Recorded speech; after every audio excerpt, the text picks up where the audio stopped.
Lower Bird River flows into the Winnipeg River, which flows into Lake Winnipeg. It's one of the feeder rivers on the east side of Lake Winnipeg that helps contribute to the healthy water that we expect in Manitoba and in Lake Winnipeg. And like some of the other rivers on the east side, it's not protected right now.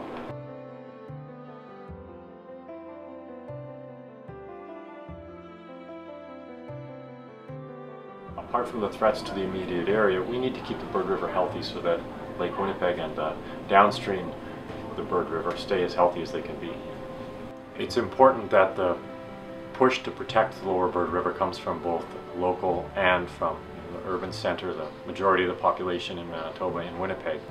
To protect the Lower Bird River, we produce these signature cards. They're asking the Premier to designate the Lower Bird River 1.5 kilometers on either side of it. We delivered 3,600 of these to the Premier's office in August of 2015. We'll continue to collect more cards and keep the pressure on the government so that they understand that Manitobans care about the Lower Bird River.